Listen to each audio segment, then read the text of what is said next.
We cannot incarcerate our way out of violence.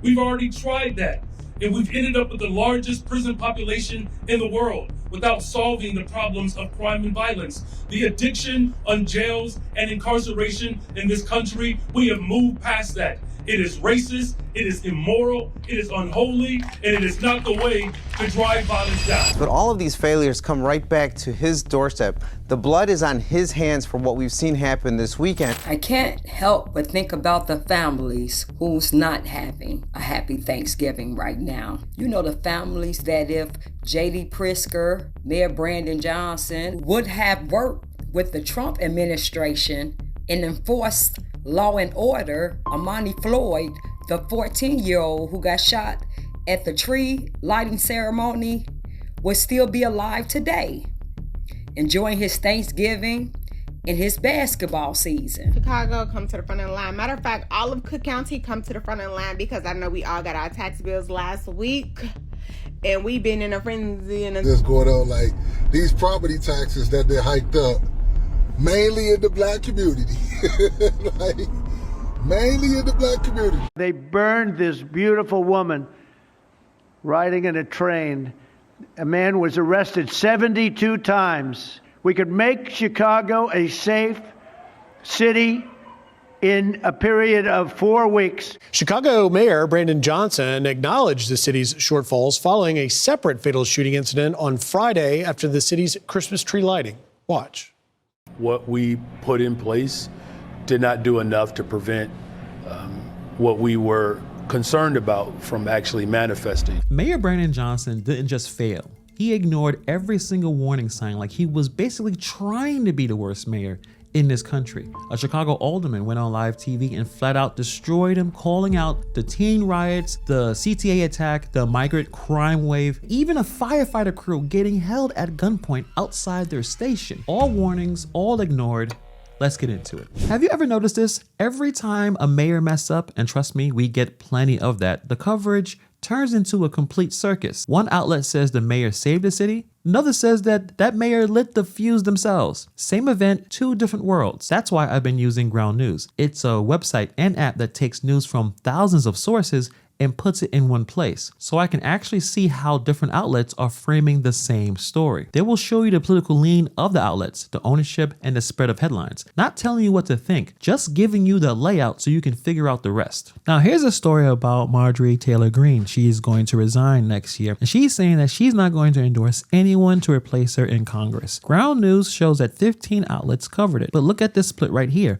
84% of the outlets are covering this lean to the right, and only one leans to the left. One is in the center. So when you scroll down, you can see the reliability visuals, the ownership breakdown, everything that shows you where each outlet sits. And if you really want to understand why some stories blow up on one side and not the other, you can check out the blind spot feed. So check out Ground News. You can subscribe and get 40% off their Vantage plan. Go to ground.news/Hannibal or hit the link in the description or scan the QR code on the screen. Subscribe today and get a clearer view of how the media covers the stories you care about. Chicago has been begging Johnson to wake up all year.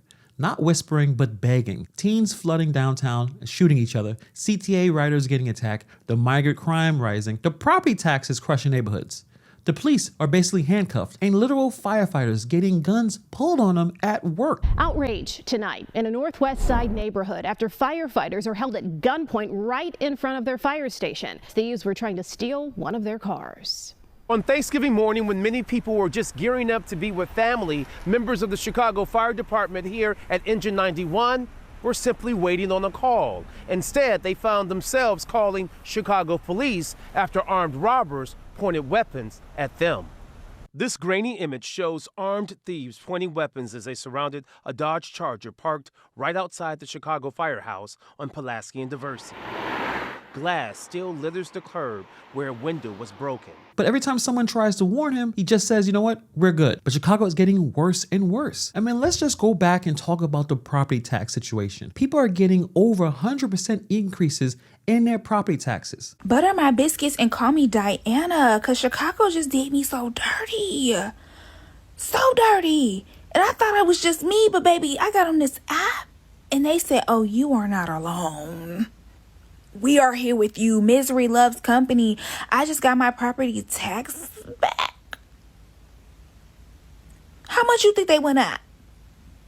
Bitch, no. The property taxes, if you live on the south and west side of Chicago, I mean, if you black and you gonna own property, like, that's majority where you gonna be at. I'm just saying, you know what I'm saying? Yeah, they went up between, like, somebody said 80 to 200.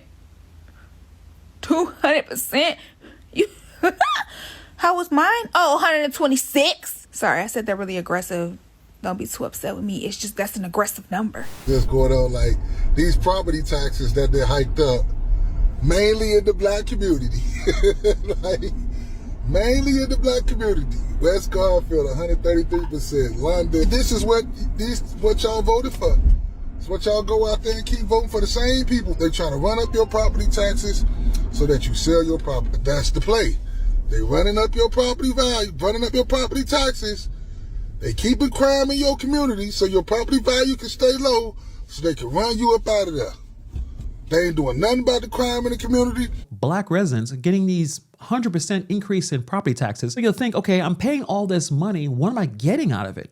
Am I getting better infrastructure? Am I getting better policing?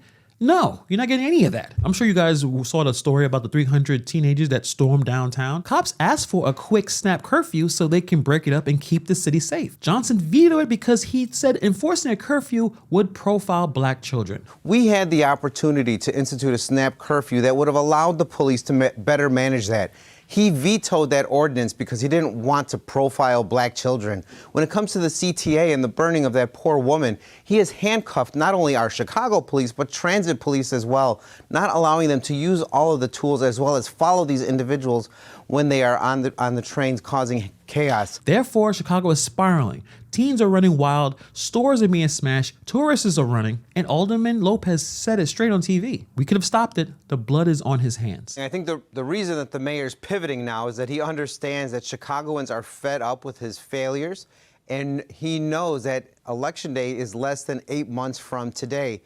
You know, he could say and try to pivot all he wants, but all of these failures come right back to his doorstep. The blood is on his hands for what we've seen happen this weekend, because when it came to the teen takeover and the 300 individuals that descended on downtown. I mean, a woman was set on fire in a train. The suspect, the man had 72 arrests. 72. At this point, the guy doesn't even need a lawyer. He just needs a punch card. Arrest 10, get arrested 10 times, you get one free. And Alderman said this mayor is handcuffing the police, stopping them from tracking known troublemakers on these trains. And Johnson's response is, well, we didn't do enough. What we put in place did not do enough to prevent what we were concerned about from actually manifesting. Yeah, duh. I mean, in New York City, which is tons of problems here, that the mayor flooded the entire police department into the train stations. What is Chicago doing? Little to nothing. Even while the 3 teens charged in connection with this stabbing are minors, the 16-year-old is being charged as an adult. 16-year-old Wineker Rodriguez Vasquez held pending his trial. The teenager is charged with the first-degree murder of a homeless man in the Loop early Sunday morning. A Venezuelan national living in Chicago for only 2 years, Rodriguez Vasquez is one of 3 teenagers, including 2 14-year-olds, who are facing charges in connection with the murder. Investigators saying it took place just before 6 a.m. Sunday near the Exchequer restaurant on Wabash between Adams and Jackson. In court today, prosecutors said the teens did not know the victim, saying the 49-year-old was asleep in an alcove with his possessions next to him, including his pet cat and a skeleton mask. 3 Venezuelan teens get charged. Residents say they warned Johnson months ago. Cops warned him. The alderman warned him. But Johnson doubled down, being a welcoming city and refusing to work with ICE. Remember, hundreds and millions of dollars were spent on the migrants. So violent suspects stay in the city instead of being removed, and Alderman Lopez said it straight. This is not what a sanctuary city was even meant to be. At this point, Chicago doesn't really feel welcoming. It feels like an open-door group project where the only rule is, well, good luck out there. You may get attacked. Amani Floyd, the 14-year-old who got shot at the tree lighting ceremony, would still be alive today, enjoying his Thanksgiving and his basketball season. Bethany McGee would be celebrating the holiday with her cat and her family. Instead, she is in the burn unit in critical condition. The tragic stabbing of the homeless man sleeping outside could have been prevented. if our leaders, like President Biden and Vice President Kamala Harris, would have enforced stronger border security and not open the border, now 3 Venezuelan teens illegal in the country have been charged with a murder. We have families planning funerals this Thanksgiving. All for what? All of these tragedies could have been prevented. You know the city has gone to hell when the firefighters have to call the police instead of the other way around, getting pulled up trying to steal a car. This was the point when even the quiet people said, yeah, this is not normal. This is out of control. Mayor Brandon Johnson is stuck in this progressive ideology and he's not looking at reality. He's not looking on exactly what is going on and he's not able to adapt to anything. He is following his philosophy to the bitter end. They had a chance to bring in more federal help. He said no. The mayor turned down this help multiple times and then acted confused when the crime exploded. It's like someone refusing a life jacket, falling off a boat and yelling, why didn't anyone help me? Why didn't anyone save me? That's why Alderman Lopez said, you know what? Brandon Johnson is running on a campaign of don't believe your lying eyes. Crime is everywhere? Ignore it. Stores are being looted? Ignore it. People scared to take the train? Ignore it. Firefighters getting robbed? Ignore it. But everyone in Chicago is noticing. Everyone that's getting that property tax bill is noticing. Everyone is noticing this stuff. You don't need a PhD to see a city falling apart. Just look outside, or better yet, check your property tax bill. So what's the lesson here? Warnings matter. When a leader ignores every warning, the disaster becomes their fault. Chicago didn't have to end up here, but the mayor ignored the signs. The sirens, literally. The experts, the police, the community, everyone. And that's why Chicago is in chaos. And that's why these voters need to wake up and make a better decision when election time is rolling around again. But let me know what you guys think about this in the comments below. Thank you for taking time to watch this video, and I'll see you guys in the next video.